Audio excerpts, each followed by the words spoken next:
তাহাজ্জুদের নামাজ পড়ার পর ছোট্ট একটি দোয়া মাত্র 7 বার যদি পাঠ করতে পারেন, নবীজি বলেছেন আল্লাহর আরশ কাঁপতে থাকবে। যতক্ষণ পর্যন্ত আপনার দোয়া কবুল না হবে ততক্ষণ পর্যন্ত আল্লাহর আরশটা কাঁপতেই থাকবে। আল্লাহু আকবার। এবং স্বয়ং আল্লাহ রাব্বুল আলামিন আপনাকে 5টি পুরস্কার দান করবে তাহাজ্জুদের নামাজের পরে এই দোয়াটি পড়লে। 1 নম্বরে আপনাকে আল্লাহ একেবারে শিশুর মতো নিষ্পাপ করে দিবে, একটি গুনাহ আপনার জীবনে আর বাকি থাকবে না। আল্লাহু আকবার। 2 নম্বরে আপনার পরিবার সংসার থেকে সমস্ত অভাব অনটনগুলো দূর করে আল্লাহ রিজিক দিবে, ধন সম্পদ দিবে, আল্লাহ আপনাকে ধনী বানাবে। যারা ইনকাম করে আপনাদের ঘরের সবার ইনকামের মধ্যে আল্লাহ বরকত দিবে। 3 নম্বরে আল্লাহ আপনাকে জান্নাতে প্রবেশ করাবে। 4 নম্বরে জান্নাতের নহর থেকে আপনাকে আল্লাহ শরবত পান করাবে এবং আপনাকে আল্লাহ নেক সন্তান, ভালো সন্তান আল্লাহ দান করবে। তাহলে অবশ্যই আপনারা তাহাজ্জুদের নামাজ পড়ার পর মাত্র 7 বার এই দোয়াটি অবশ্যই আজকেই পড়তে চেষ্টা করবেন। ইনশাআল্লাহ কপাল খুলে যাবে, ভাগ্য পরিবর্তন হবে। এই দোয়াটি পড়ে যা চাইবেন আল্লাহর কাছে তাই পেয়ে যাবেন। প্রিয় দিনী ভাই এবং মহিলা, মা ও বোনেরা, তাহাজ্জুদের নামাজ পড়ার পর মাত্র 7 বার যদি এই দোয়াটি পড়তে পারেন, নবীজি বলেছেন আল্লাহ রাব্বুল আলামিনের আরশে আজিম কাঁপতে থাকবে। যতক্ষণ আপনার দোয়া কবুল না হয়, আপনার গুনাহগুলো ক্ষমা করা না হয়, ততক্ষণ পর্যন্ত আল্লাহর আরশ কাঁপতেই থাকবে। এই আমলটি করতে পারলে আপনার গুনাহগুলো আল্লাহ ক্ষমা করবে, রিজিক দিবে, ধন সম্পদ দিবে। এবং নবীজি বলেছেন এই আমলটি করে, দোয়াটি পড়ে আল্লাহর কাছে চাও কি চাইবা, যা চাইবা তাই পাইবা। যেই দোয়া করবা সেই দোয়া কবুল হবে, মনের আশা পূরণ হবে। তাহাজ্জুদের নামাজ এমন নামাজ, 5 ওয়াক্ত নামাজের পরে যত নফল নামাজ আছে সব নফল নামাজ থেকে শ্রেষ্ঠ নামাজ হচ্ছে, দামি নামাজ হচ্ছে তাহাজ্জুদের নামাজ। এই তাহাজ্জুদের নামাজ না পড়ে পৃথিবীর মধ্যে কেউ আল্লাহর ওলি হতে পারে না। তাহাজ্জুদের নামাজ সবাই পড়েছে, প্রত্যেকেই পড়েছে। তাহাজ্জুদের নামাজ এমন নামাজ আল্লাহর সঙ্গে বন্ধুত্ব সম্পর্ক হয়ে যায়, ঘনিষ্ঠ সম্পর্ক হয়ে যায়। আল্লাহ ভালোবাসতে শুরু করে দেয় তাহাজ্জুদের নামাজ পড়লে। তাহলে আপনাকে, যদি আপনি এই আমলটি করতে চান, তাহলে তাহাজ্জুদের নামাজের মেন নিয়ম কানুনটা আপনাকে জানতে হবে। তাহাজ্জুদের নামাজ কিভাবে পড়তে হয়, কত রাকাত পড়তে হয়, কোন সূরা দিয়ে পড়তে হয়, এবং তাহাজ্জুদের নামাজের আরবি নিয়ত না জানলে বাংলা কিভাবে নিয়ত করবেন সেটাও আপনাকে জানতে হবে। আপনি মাত্র 2 রাকাত তাহাজ্জুদের নামাজ পড়ার পরেও এই দোয়াটা পড়তে পারবেন, আমলটি করতে পারবেন, কোনো সমস্যা নেই। আমি তাহাজ্জুদের নামাজের নিয়ম কানুনটা আপনাদেরকে বলে দিচ্ছি। তাহাজ্জুদের নামাজের ওয়াক্ত কখন থেকে শুরু হয়, কখন পর্যন্ত থাকে শুনুন। তাহাজ্জুদের নামাজের ওয়াক্ত এশার নামাজের পর থেকে শুরু হয়, একেবারে ফজর নামাজের আগ পর্যন্ত, আজানের আগ পর্যন্ত তাহাজ্জুদের নামাজের সময় থাকে।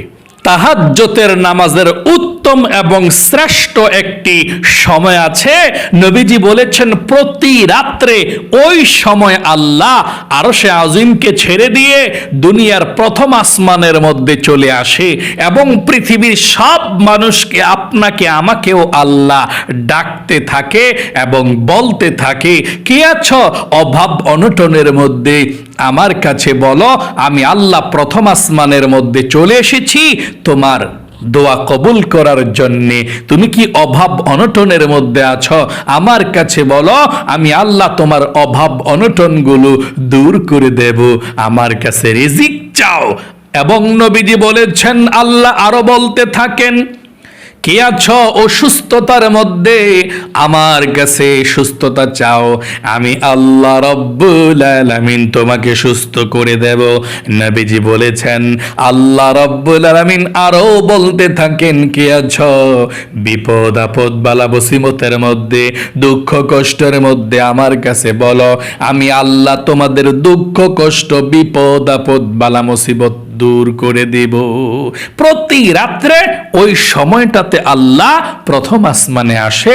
তাহাজ্জুদের নামাজের মেন সময় হচ্ছে ওইটা। কোনটা? রাতের 2:30টার পর থেকে ফজরের নামাজের আজানের আগ পর্যন্ত। মানে 2:30 বাজে আপনি ঘুম থেকে উঠছেন, অথবা 3টা বাজে, মানে মেন সময় হচ্ছে 2:30, 3টা, 3:30, 4টা, 4:30 ফজর নামাজের আজানের আগ পর্যন্ত। 3টা, 3:30টায় পড়লে সবচেয়ে ভালো। 3টা, 3:30, 4টা, 4:30 ফজর নামাজের আজানের আগ পর্যন্ত, 3টা থেকে। তাহলে 2:30 বাজে উঠতে পারেন, ওইটা ফ্রেশ হইতে পারেন, অথবা 3টা বাজেও পড়তে পারেন, আপনার ইচ্ছা, কোনো সমস্যা নেই। তাহলে এই সময়টায় তাহাজ্জুদের নামাজ পড়তে চেষ্টা করবেন, এটা মেন সময়। যদি ভোর রাতে উঠতে নাও পারেন, তাহলে ঘুমানোর আগেও তাহাজ্জুদের নামাজ পড়লে হয়, কিন্তু ভোর রাতে পড়লে সবচেয়ে বেশি ভালো। তাহলে আমি আপনাদেরকে তাহাজ্জুদের নামাজের নিয়মটা বলে দিচ্ছি, তারপরে আপনি তাহাজ্জুদের নামাজ পড়ার পর 7 বার এই দোয়াটি পড়বেন ইনশাআল্লাহ। আল্লাহর আরশ পর্যন্ত কেঁপে উঠবে, আপনি যা চাইবেন আল্লাহর কাছে, নবীজি বলেছেন আল্লাহ আপনাকে তাই দিয়ে দিবে। তাহলে তাহাজ্জুদের নামাজের জন্য যখন আপনি উঠবেন, ঠিক আছে, ভোর রাতে উঠলেন, উঠা আপনি সুন্দর করে ওযু করবেন। ওযু করার পরে আপনি তাহাজ্জুদের নামাজের জন্য যখন আপনি দাঁড়াইবেন, দাঁড়িয়ে সর্বপ্রথম আপনাকে জানতে হবে তাহাজ্জুদের নামাজ কত রাকাত পড়তে হয়, কোন সূরা দিয়ে পড়তে হয়, এবং নিয়ত কিভাবে করতে হয়, এবং মুনাজাত কত রাকাত পরে করবেন, এটা আপনাকে জানতে হবে। তাহলে সর্বপ্রথম বলে দিচ্ছি, তাহাজ্জুদের নামাজ আপনি কত রাকাত পড়বেন। আপনি তাহাজ্জুদের নামাজ 2 রাকাত থেকে শুরু করে যত রাকাত মন চায় তত রাকাত পড়তে পারেন, কোনো সমস্যা নেই। নবীজি প্রায় সময় 8 রাকাত পড়তেন, বেশি পড়তেন, কমও পড়তেন, বেশিরভাগ নবীজি 8 রাকাত পড়তেন। আপনি 10 রাকাত পড়তে পারেন, 8 রাকাত পড়তে পারেন, 12 রাকাত পড়তে পারেন, এটা আপনার ইচ্ছা। তাহলে আপনি 12 রাকাত তাহাজ্জুদ পড়তে পারেন, কমপক্ষে 2 রাকাত। যদি আপনার সময় না থাকে, সময় অল্প থাকে, কমপক্ষে 2 রাকাত হলেও তাহাজ্জুদের নামাজ আপনি পড়বেন। 2 রাকাত তাহাজ্জুদের নামাজ পড়েও আমলটা করতে পারবেন, 4 রাকাত পড়েও আপনি আমলটি করতে পারবেন, কোনো সমস্যা নেই। তাহলে আপনি 2 রাকাত যেভাবে পড়বেন, 4 রাকাত এভাবে এক নিয়মেই পড়া যায়, কোনো সমস্যা নেই। তাহলে সর্বপ্রথম তাহাজ্জুদের নামাজ পড়তে দাঁড়িয়েছেন, নিয়তটা আপনি কিভাবে করবেন সেটা জানতে হবে। নিয়তটা আপনি আরবিতেও করতে পারেন, বাংলাতেও করতে পারেন। যদি আপনি আরবিতে তাহাজ্জুদের নামাজের নিয়ত করতে চান, এইভাবে করবেন, নাওয়াইতু আন উসাল্লিয়া লিল্লাহি তাআলা রাকাতাই সালাতি তাহাজ্জুদ নাফলি মুতাওয়াজ্জিহান ইলা জিহাতিল কাবাতি শরীফাতি আল্লাহু আকবার। যদি আপনি আরবিতে নিয়তটা না করেন, বাংলাতে অতি সহজে নিয়তটা আপনি এইভাবে করবেন। আপনি বাংলাতে এভাবে নিয়তটা করলেও চলবে, হবে, কোনো সমস্যা নেই। আমি কিবলামুখী হয়ে 2 রাকাত তাহাজ্জুদের নফল নামাজ আদায় করছি, আল্লাহু আকবার। আপনি তাহাজ্জুদের নামাজকে নফলও বলতে পারেন, সুন্নতও বলতে পারেন, কোনো সমস্যা নেই। আমি আবারও বাংলা নিয়তটা বলে দিচ্ছি, তারপর আমি আপনাদেরকে দেখিয়ে দেব কিভাবে আপনি তাহাজ্জুদের নামাজটা পড়বেন। নিয়তটা এভাবে করবেন, আমি কিবলামুখী হয়ে 2 রাকাত তাহাজ্জুদের নফল নামাজ আদায় করছি, আল্লাহু আকবার। এভাবে নিয়তটা বাঁধছেন আল্লাহু আকবার বইলা, বাইদা সর্বপ্রথম আপনি সানা পাঠ করবেন এভাবে, সুবহানাকাল্লাহুম্মা ওয়া বিহামদিকা ওয়া তাবারাকা ইসমুকা ওয়া তাআলা জাদ্দুকা ওয়া লা ইলাহা গায়রুক। এখন আউযু বিল্লাহ বিসমিল্লাহ সহকারে আপনি সূরা ফাতিহা পাঠ করবেন এইভাবে, আউযু বিল্লাহি মিনাশ শাইতানির রাজিম, বিসমিল্লাহির রহমানির রহিম, আলহামদুলিল্লাহি রাব্বিল আলামিন, আর রহমানির রহিম, মালিকি ইয়াউমিদ্দিন, ইয়াকা না'বুদু ওয়া ইয়াকা নাস্তাঈন, ইহদিনাস সিরাতাল মুস্তাকিম, সিরাতাল্লাযীনা আন'আমতা আলাইহিম গায়রিল মাগদুবি আলাইহিম ওয়ালাদ-দাল্লিন, আমিন। তারপর বিসমিল্লাহ পড়ে আপনি যে কোনো একটি সূরা পড়তে পারেন। আমরা আলাম তারা সূরাটা পড়ব, এভাবে পড়বেন, বিসমিল্লাহির রহমানির রহিম, আলাম তারা কাইফা ফাআলা রাব্বুকা বিআসহাবিল ফিল, আলাম ইয়াজআল কাইদাহুম ফি তাদলিল, ওয়া আরসালা আলাইহিম তায়রান আবাবিল তারমিহিম বিহিজারাতিন মিন সিজ্জিল ফাজআলাহুম কাআসফিন মাকুল। এখন রুকুতে চলে যাবেন, আল্লাহু আকবার, রুকুতে তিনবার পড়বেন, সুবহানা রাব্বিয়াল আযীম, সুবহানা রাব্বিয়াল আযীম, সুবহানা রাব্বিয়াল আযীম। রুকু থেকে উঠিবার সময় সামি আল্লাহু লিমান হামিদা সোজা হয়ে দাঁড়িয়ে পড়বেন, রব্বানা লাকাল হামদ। তারপর সেজদায় চলে যাবেন, আল্লাহু আকবার, সেজদায় তিনবার পড়বেন, সুবহানা রাব্বিয়াল আ'লা, সুবহানা রাব্বিয়াল আ'লা, সুবহানা রাব্বিয়াল আ'লা, আল্লাহু আকবার।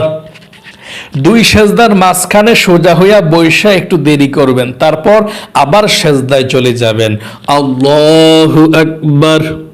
সেজদায় আবারও তিনবার পড়বেন, সুবহানা রাব্বিয়াল আ'লা, সুবহানা রাব্বিয়াল আ'লা, সুবহানা রাব্বিয়াল আ'লা, আল্লাহু আকবার।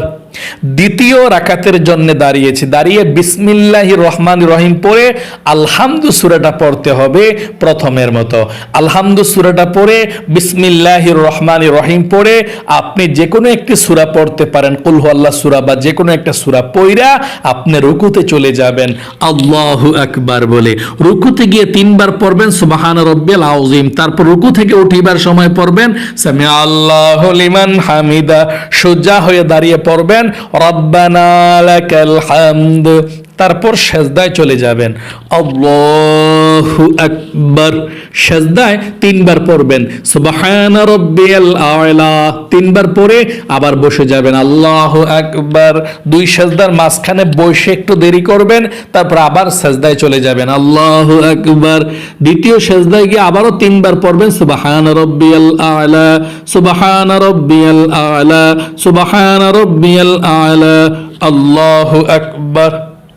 এখন এভাবে দুই রাকাত পয়রা বসবেন বৈঠকে, হ্যাঁ, বৈঠকের মধ্যে বৈশা আত্তাহিয়াত দুরুদ শরীফ দোয়া মাসুরা কিভাবে পয়রা সালাম ফিরাইয়া আমলটা করতে হয় দেখতে থাকুন। আত্তাহিয়াতু লিল্লাহি ওয়াস সালাওয়াতু ওয়াত তাইয়্যিবাত, আসসালামু আলাইকা আইয়ুহান নাবিয়্যু ওয়া রাহমাতুল্লাহি ওয়া বারাকাতু, আসসালামু আলাইনা ওয়া আলা ইবাদিল্লাহিস সালিহিন, আশহাদু আল লা ইলাহা ইল্লাল্লাহু ওয়া আশহাদু আন্না মুহাম্মাদান আবদুহু ওয়া রাসূলুহু, আল্লাহুম্মা সাল্লি আলা মুহাম্মাদিন ওয়া আলা আলি মুহাম্মাদ কামা সাল্লাইতা আলা ইব্রাহিম ওয়া আলা আলি ইব্রাহিম ইন্নাকা হামিদুম মাজিদ, আল্লাহুম্মা বারিক আলা মুহাম্মাদিন ওয়া আলা আলি মুহাম্মাদ কামা বারাকতা আলা ইব্রাহিম ওয়া আলা আলি ইব্রাহিম ইন্নাকা হামিদুম মাজিদ। আল্লাহুম্মা ইন্নী যালামতু নাফসি যুলমান কাসীরা ওয়া লা ইয়াগফিরুয যুনুবা ইল্লা আনতা ফাগফিরলি মাগফিরাতাম মিন ইনদিকা ওয়ারহামনি ইন্নাকা আনতাল গফুরুর রহিম। আসসালামু আলাইকুম ওয়া রাহমাতুল্লাহ। আসসালামু আলাইকুম ওয়া রাহমাতুল্লাহ। এভাবে আপনি 2 রাকাত তাহাজ্জুদের নামাজ পড়বেন। এই 2 রাকাত তাহাজ্জুদের নামাজ পড়েও আমলটি করতে পারেন, অথবা 4 রাকাত পড়লে আবার দাঁড়িয়ে আবার প্রথমের মতো নিয়ত করে আবার 2 রাকাত পড়বেন, আপনার ইচ্ছা। আপনি যত রাকাতই পড়েন কোনো সমস্যা নেই। আপনি তাহাজ্জুদের নামাজটা পড়ার পর মুনাজাত একসঙ্গেই করবেন। মুনাজাত যখন করবেন তার পূর্বে আপনি এই দোয়াগুলো পাঠ করবেন। শুনুন মনোযোগ সহকারে। তাহাজ্জুদের নামাজ পড়ার পরে এই কোন দোয়াটি পড়ার কারণে আল্লাহর আরশ পর্যন্ত কাঁপতে থাকে, দোয়া কবুল না হওয়া পর্যন্ত। শুনুন কোন আমলটা। 1 নম্বরে তাহাজ্জুদের নামাজটা পড়ার পর প্রথমে নবীজির প্রেম ভালোবাসা মনের মধ্যে নিয়ে আপনি 7 বার প্রথমে দুরূদ শরীফ পাঠ করবেন। আপনি যেই কোনো দুরূদ শরীফ 7 বার পাঠ করতে পারেন, কোনো সমস্যা নেই। যে কোনো দুরূদ শরীফ পাঠ করলে চলবে। যেমন যদি আপনি এই ছোট দুরূদ শরীফটাও পড়েন, এটাও পড়তে পারেন 7 বার। সাল্লাল্লাহু আলাইহি ওয়াসাল্লাম, সাল্লাল্লাহু আলাইহি ওয়াসাল্লাম, সাল্লাল্লাহু আলাইহি ওয়াসাল্লাম, সাল্লাল্লাহু আলাইহি ওয়াসাল্লাম। 7 বার দুরূদ শরীফটা পড়বেন। 2 নম্বরে 7 বার ইস্তিগফার পড়বেন। গুনাহ মাফের দোয়াটি 7 বার। আল্লাহ স্বয়ং বলেছেন আপনার সব গুনাহগুলো আল্লাহ ক্ষমা করবে, আপনার উপর আল্লাহ রহমত বরকত নাজিল করবে। 2 নম্বরে 7 বার ইস্তিগফার এভাবে পড়বেন। ইস্তিগফারটা আস্তাগফিরুল্লাহ ওয়া আতুবু ইলাইহি, আস্তাগফিরুল্লাহ ওয়া আতুবু ইলাইহি। এটা আস্তাগফিরুল্লাহ ওয়া আতুবু ইলাইহি 7 বার পড়বেন। 3 নম্বরে যেই দোয়াটা পড়লে আল্লাহর আরশ পর্যন্ত কেঁপে ওঠে, এই দোয়াটাও 7 বার পাঠ করবেন। 100 বার পাঠ করলে ভালো উত্তম, কিন্তু 100 বার না পারলে 7 বার হইলেও আপনি পাঠ করবেন এই দোয়াটা। কোন দোয়াটা? আমার সঙ্গে পড়ুন। লা ইলাহা ইল্লাল্লাহ, লা ইলাহা ইল্লাল্লাহ, লা ইলাহা ইল্লাল্লাহ। এভাবে আপনি 7 বার কালেমাটা পাঠ করবেন। যদি সময় থাকে 100 বার করবেন। লা ইলাহা ইল্লাল্লাহ 7 বার পাঠ করার পরে একবার পুরোটা কালেমা পড়বেন এভাবে, লা ইলাহা ইল্লাল্লাহু মুহাম্মাদুর রাসূলুল্লাহ সাল্লাল্লাহু আলাইহি ওয়াসাল্লাম। আপনি 3 নম্বরে পুরোটা কালেমা পড়বেন। 7 বার পড়ার পরে পুরোটা কালেমা এভাবে যেভাবে বলে দিয়েছি। 4 নম্বরে আপনি 3 বার আল্লাহ রাব্বুল আলামিনের একটি নাম পাঠ করবেন, ইয়া যাল জালালি ওয়াল ইকরাম। আপনি 3 বার এই নামটি পাঠ করবেন। 3 বার এই নামটি পাঠ করার সঙ্গে সঙ্গে আপনি আল্লাহর কাছে মুনাজাত করবেন এভাবে। আমার সঙ্গে নামটা 3 বার পড়ুন। ইয়া যাল জালালি ওয়াল ইকরাম, ইয়া যাল জালালি ওয়াল ইকরাম, ইয়া যাল জালালি ওয়াল ইকরাম। আপনি 7 বার পাঠ করবেন। 3 বার পাঠ করবেন, ইয়া যাল জালালি ওয়াল ইকরাম, ইয়া যাল জালালি ওয়াল ইকরাম, ইয়া যাল জালালি ওয়াল ইকরাম। 3 বার পাঠ করার পরে সাথে সাথে আল্লাহর কাছে মুনাজাত করবেন, আল্লাহুম্মা আমিন। তারপরে আপনি আল্লাহর কাছে মুনাজাতরা ধরে আবারও 3 বার পড়বেন, ইয়া যাল জালালি ওয়াল ইকরাম, ইয়া যাল জালালি ওয়াল ইকরাম, ইয়া যাল জালালি ওয়াল ইকরাম পড়ে আল্লাহর কাছে জীবনের সমস্ত গুনাহগুলো ক্ষমা চাইবেন, মাপ চাইবেন, আল্লাহর কাছে রিজিক চাইবেন, ধন সম্পদ চাইবেন, আল্লাহর কাছে সব কিছু আপনার মনের কথাগুলো আল্লাহর কাছে আপনি বুঝিয়ে বলুন, আল্লাহর কাছে দুঃখের কথাগুলো বলুন। আল্লাহ আপনাকে দুঃখ কষ্টগুলো দূর করবে, মনের আশা পূরণ করবে, আল্লাহ তাআলা রিজিক দিবে, ধন সম্পদ দিবে ইনশাআল্লাহ। তাহলে প্রিয় দিনী ভাই এবং মহিলা, মা ও বোনেরা, আশা করি একদম সহজ আমলটা আপনারা শিখতে পেরেছেন। একবার হলেও আমলটি করে দেখুন, ইনশাআল্লাহ কপাল খুলে যাবে, ভাগ্য পরিবর্তন হবে, আল্লাহর কাছে যা চাইবেন তাই পেয়ে যাবেন ইনশাআল্লাহ। আজ এ পর্যন্তই, আবারও অন্য কোনো ভিডিওতে দেখা হবে ইনশাআল্লাহ। সেই পর্যন্ত আপনাদের সকলের সুস্বাস্থ্য আল্লাহর কাছে কামনা করে আজ এখানে বিদায় নিচ্ছে। আসসালামু আলাইকুম ওয়া রাহমাতুল্লাহি ওয়া বারাকাতুহু।